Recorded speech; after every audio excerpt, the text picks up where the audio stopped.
Hey everybody, welcome to the Crit House. I'm Jeff Larason. Today's myFIVE series, we take a look at the photography of Martin Munkacsi, Henri Cartier-Bresson, Robert Frank, Josef Koudelka, and Henri Kertesz. And those myFIVE images are from me. Those are myFIVE images, Jeff Larason. When I first came up with this concept of doing myFIVE, it was very much the same reason I came up with the overall idea of doing this program. I wanted to have conversations about things that I had not heard of on YouTube before. I thought, I'm really interested in what photographs influence other photographers. And that's where the myFIVE series came from. And so for the last several months, that's what we've been doing. We've been doing the myFIVE series, talking to photographers, professional and non-professional, big and small, from all over the world, to find out what are the images that have influenced them to become the photographers that they have become. Today, myFIVE. myFIVE.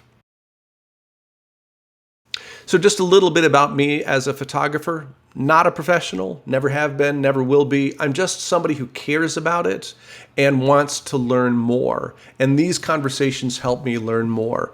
And these photographs helped me learn more as well. But as a photographer, I have been taking pictures for over 40 years. I have generally been a street photographer, mostly around here in the Boston area where I live. But recently, I've moved outside of the city, not far, about 45 minutes west of the city, and it makes it harder for me to get in and capture the traditional images that I've been capturing. So I've had to reinvent myself to some degree, and these conversations and the critiques that we've done on this program have been so beneficial to help me understand how to pivot to something else and to try another kind of photography. And that's what I've been doing with the new series that I am, at least the working title is called Luna's Adventures. And those are images that I take in the dead of the night, during the full moon around here, and then when I've been traveling as well. And it's a work in progress. Feel free to critique it in the comments if you choose. Constructively, I hope. The 5 images that I have chosen to talk about here are all come from photographers that I am in awe of, that I have always been impressed by, and who, through my learning process, have always been helpful to me to go back to their books, to take a look at them, to see what they have done, and to relearn it. You know, it's a little, sometimes when you look at books that you looked at a long time ago, it's a little bit like watching a movie that you watched when you were a kid, and then you watch it when you're an adult, and you see completely different things. So all of them have been influential when I was younger, and continue to be influential when I go back to those images now. So let's take a look at those images, myFIVE, from me. So this first image comes from Martin Munkacsi. And I will have to say that as an image itself, it wasn't particularly influential to me, but the story that I heard about this image, I think has been ultimately influential in the long run. And I don't know if this is true or not, but this photograph is a very old image. I couldn't tell you when it was taken, maybe the 30s.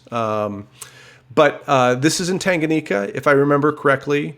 And the reason that this is here and the reason that this is important to me is because of the influence that it had on the person that I think is the all-time greatest photographer, and that's Henri Cartier-Bresson.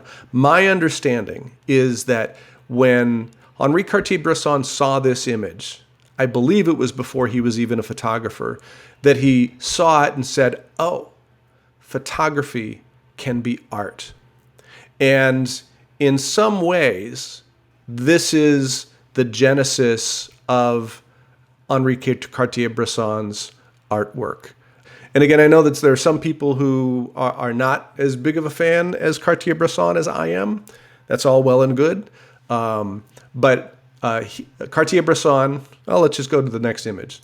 He has had the greatest influence on me as a photographer of anyone else. I can go through books and just continually see something new in it, but this particular image, this one, was the one that made me think, oh, this is something that I want to do.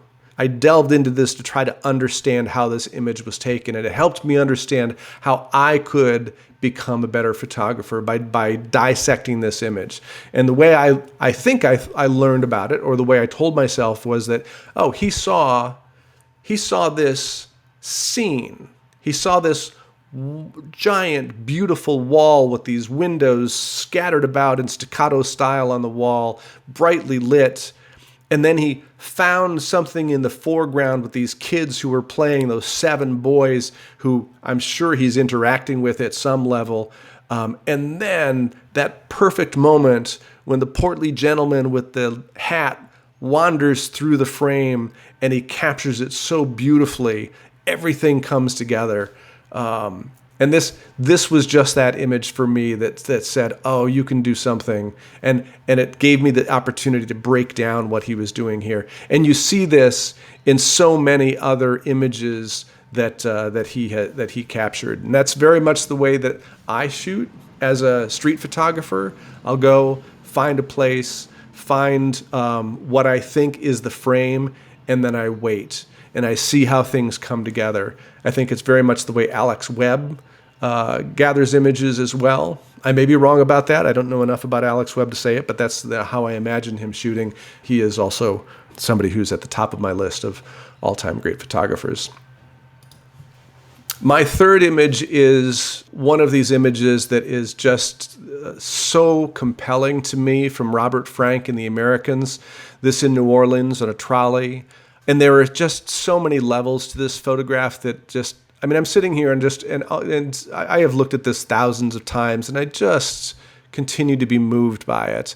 The whole racial segregation with the black people at the back of the trolley, and then the white folks in the front, and the uncomfortable look of the woman in the second seat on the left-hand side, and the children in the foreground who look like they're being tended to by somebody. And just the statement on America at the time, and to some degree now, everyone is framed in their own way. And even outside of those frames, up above in the windows, there are works of art in the reflections up on top. It took me years before I even saw that. But this image from Robert Frank has always moved me. It tears my heart out to see it, and that's the case actually with many of the images from the Americans. I mean, I have on my wall just over here the image of the young woman who is the elevator operator that has been on my wall for years. This whole body of work is the first time that I recognize the importance of sequencing. So even with Cartier-Bresson, he would capture these unbelievable individual images, but in his work, I never saw a cohesive body of work. Not to say that he didn't, I just didn't see it. It wasn't until I saw Robert Frank's Americans that I realized that you can take amazing images, put them together, sequenced, and to tell a story that is beyond just the image itself.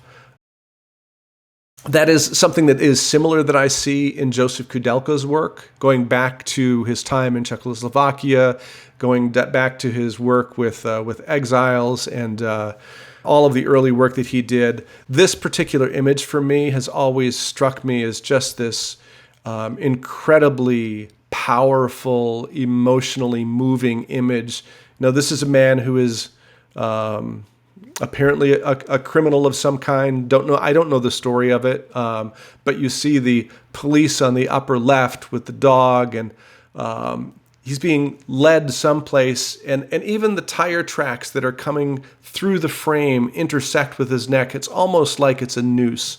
And I look at this image, and I look at it just as being one of the most powerful, emotionally entangled images that I've ever encountered. And I have never in my lifetime been able to capture something as powerful as this. My fifth image from Henri Cartier-Bresson has that same level of emotional movement for me. This is from a book that Henri Cartier-Bresson did of Polaroids after his wife passed. It's called From My Window. I used to have the book. I don't know what happened to it, but it's gone, and it's quite hard to find because I've looked for it. And when you find it, it's outrageously expensive. But this book, From My Window, is the only photographic book that I have ever been through that made me cry. I mean, just these images, which are they're autobiographical of him and his wife, and showing the love that he had for her. My understanding is that after she passed, he was walking through New York City and saw in a window these glass sculptures, and he thought it looked like her. And he bought them and he brought them back, and he just spent time in his room, in his apartment, which I think was over Washington Square in New York City, capturing images during his mourning process. And you can feel the love in all of these images, just the care and the tenderness that he had for her. And again, it is the only photographic book that has moved me at this level of emotionality that I still look at this image and the others in here, and it still makes me both sad and happy. Sad for his loss, sad for what he was going through, but happy to know that it's possible to communicate this level of tenderness and love in a photograph. So thanks to Henri Cartier-Bresson for this. And I want to thank you all for watching the Crit House, this episode particularly, since it's some of my images. When I started this program, it was all about trying to help me learn as a photographer, and I've learned so much, as I've shifted from street onto my new project for Luna's Adventure. These conversations that we've been having on both the critiques and then in the myFIVE series have helped me understand photography at a better level than I ever did before. I hope it's helped you as well. And thank you. Thank you for watching the Crit House for all the episodes, and thank you for watching this episode of the Crit House as well.